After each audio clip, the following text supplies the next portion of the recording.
As casualties mounted in Gaza, the Biden administration warned in early April that U.S. support for Israel's war efforts would come with conditions unless it took concrete steps to protect civilians.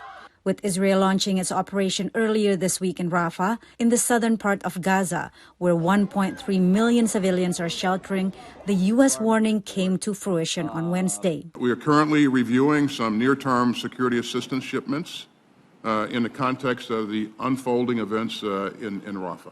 It's the first time the U.S. leveraged a weapons transfer to influence Israel's war conduct since Hamas' October 7 terror attack. Human rights groups have long demanded the U.S. stop weapons transfers, accusing Israel of using them in violation of humanitarian law.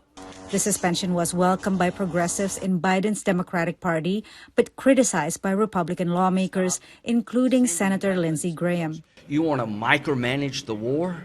You know, we dropped 2 atomic bombs on the Japanese after Pearl Harbor. Did anybody in America really worry about that?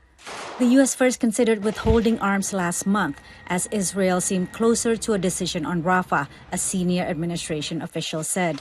Because the Israelis did not fully address U.S. concerns, the administration decided to pause the arms transfer last week. This includes 1,800 bombs, each weighing 2,000 pounds, about a ton, and 1,700 bombs weighing 500 pounds, around a quarter of a ton each. Under review are transfers of Joint Direct Attack Munition kits that convert so-called dumb bombs into precision-guided munitions. Just a day earlier, President Joe Biden underscored his support for Israel. And my commitment to the safety of the Jewish people, the security of Israel, and its right to exist as an independent Jewish state is ironclad, even when we disagree.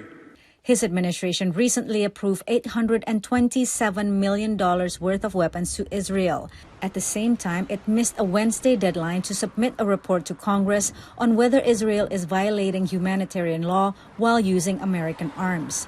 We continue to work to finalize the report. We expect to deliver it in the very near future. Even as Israel moves into Rafah, negotiations continue to end hostilities, along with the release of hostages held by Hamas in exchange for Palestinians detained in Israeli jails. Patsy, Widakuswara, VOA News, Washington.